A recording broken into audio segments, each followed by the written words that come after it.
Assalamualaikum warahmatullahi wabarakatuh. Anak-anakku sekalian, alhamdulillah kita bisa bersua kembali walaupun dengan daring.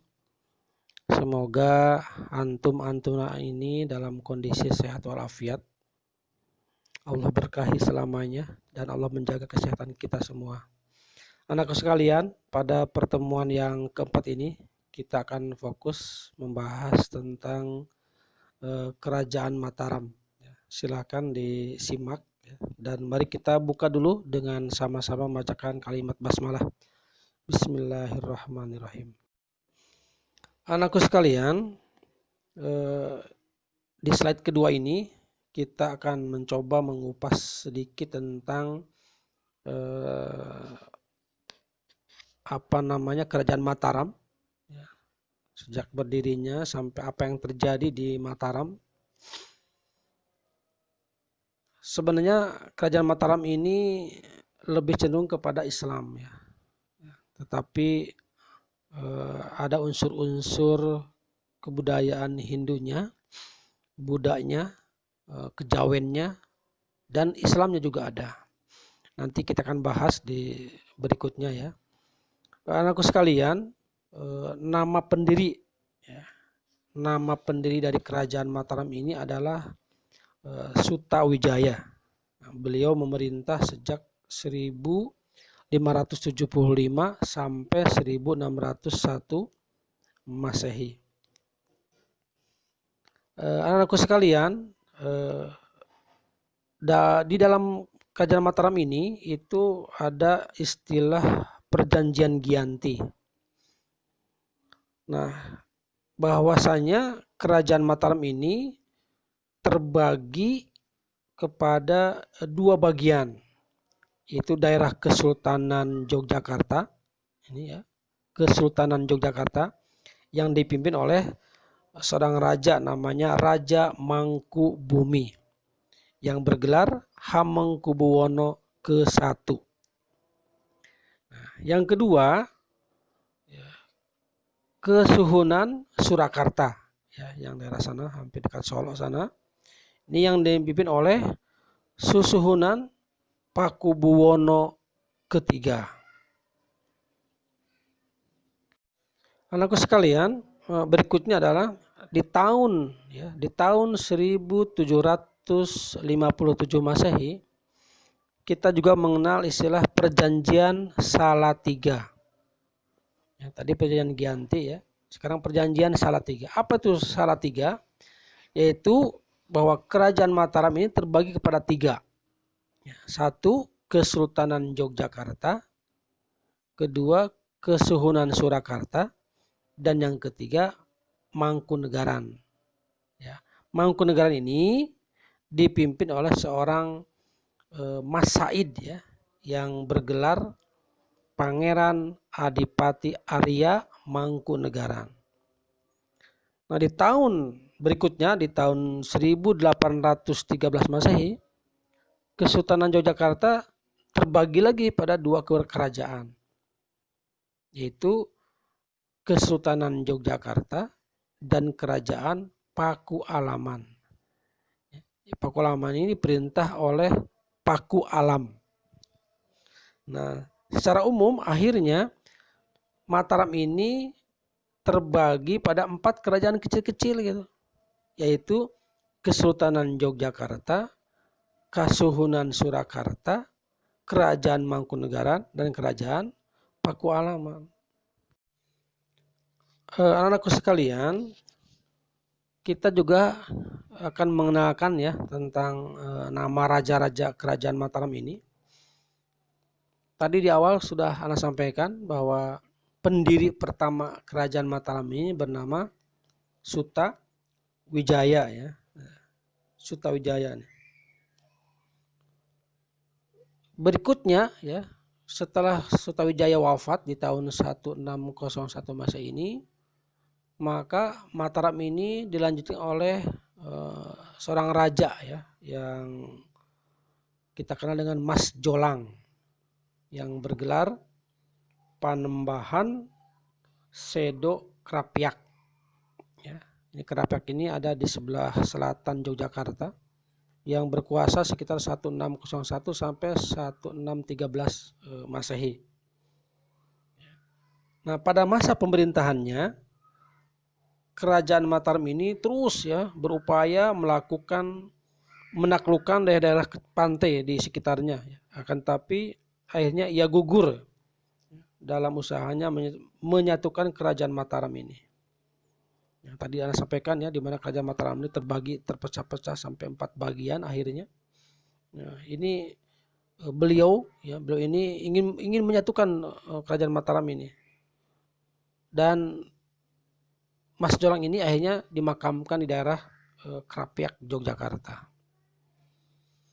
Berikutnya, Mataram ini dipimpin oleh Sultan Agung Hanyokrokusumo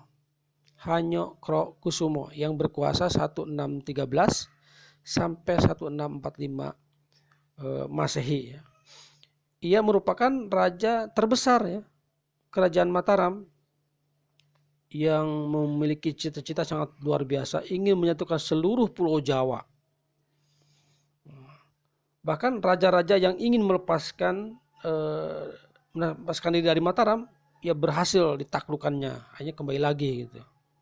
Akan tetapi semangat bahari Kerajaan Mataram ini yang dulu begitu besar ini pada masa Sultan Agung ini makin lama makin lemah ya, sehingga bahkan pelayaran dan perdagangan pun semakin mundur. Nah, pada tahun 1628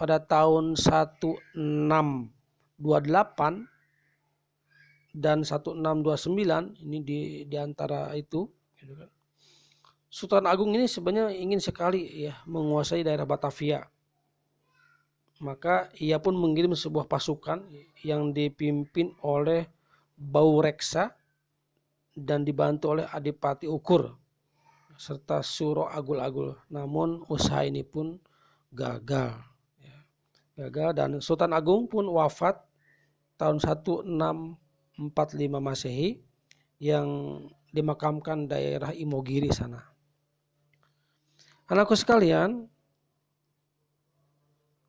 berikutnya adalah Amangkurat I. Jadi Sultan Agung ini digantikan oleh putranya.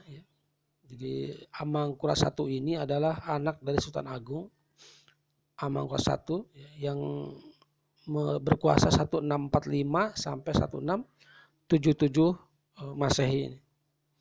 Pada masa pemerintahannya Amangkurat I ini, Kerajaan Mataram justru menjalin hubungan dengan Belanda.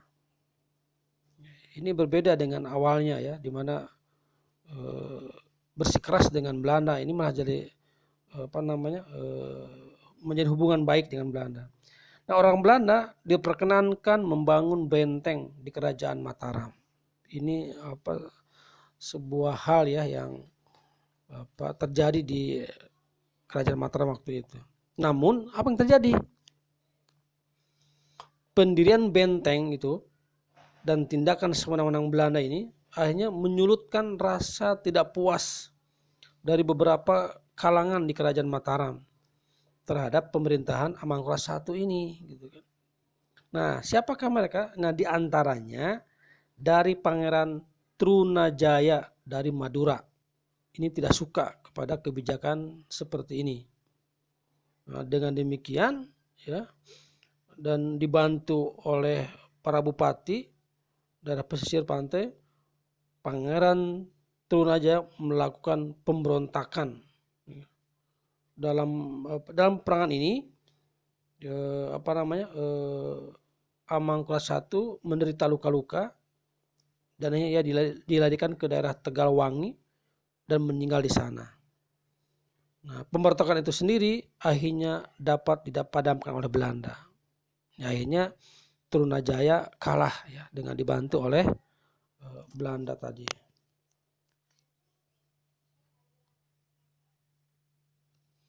Anakku sekalian, setelah wafat Amangkurat I ini, maka dilanjutkan oleh Amangkurat II ya, yang berkuasa 1677 sampai 1703 Masehi.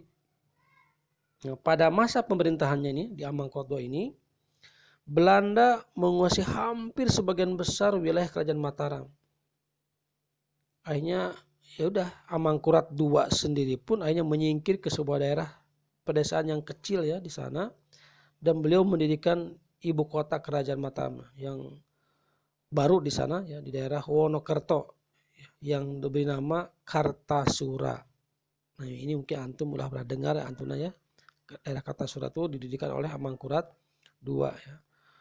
Dan Amangkurat II pun akhirnya meninggal di sana pada tahun 1703 Masehi. Anakku sekalian, berikutnya adalah kita juga harus mengenal apa yang muncul ya tentang budaya di masa Kerajaan Mataram ini. Pada masa itu ya, pada masa Kerajaan Mataram ini tumbuh sebuah kebudayaan kejawen. Nah, kejawen ini adalah merupakan akulturasi kebudayaan Jawa asli, Hindu, Buddha, dan Islam menyatu gitu. Jadi akulturasi budaya di situ menyatu. Itu namanya kebudayaan kejawen ya. Dan sampai saat ini pun masih ada. Bahkan ada istilah ningneng ya. Ini ningneng itu adalah menghening sambil menang. Jadi cukup dengan diam, mendengarkan suara adzan, maka dianggap oleh orang ini sudah sholat. Bahkan masih banyak budaya-budaya kejawen yang muncul dulu, bahkan sampai saat ini.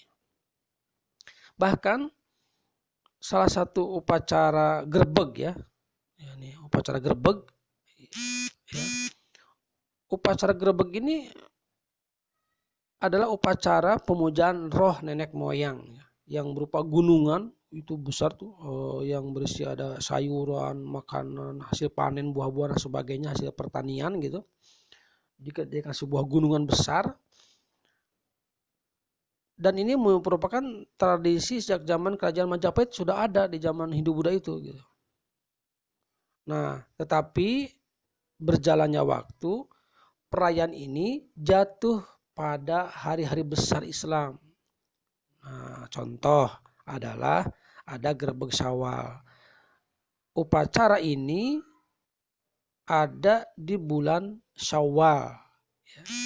Ini bulan Syawal. Itu di Yogyakarta itu luar biasa itu di hari itu ya. Ada upacara besar nanti di daerah alun-alun sana, dari Malioboro itu ke selatan sedikit gitu kan. Itu ada alun-alun, itu nanti ada upacara besar di situ. Yang kedua, Grebeg Maulid. Ini ada istilah nanti sekaten ya. Nanti akan kita terangkan di materi berikutnya. Jadi bahkan sampai saat ini tradisi ini masih ada. Baik yang terdekat ini di Cirebon masih ada, di Banten masih ada, di Jogja apalagi ya, daerah Solo, Surakarta masih ada. Baik anakku sekalian, demikian ya tentang sejarah ini ya.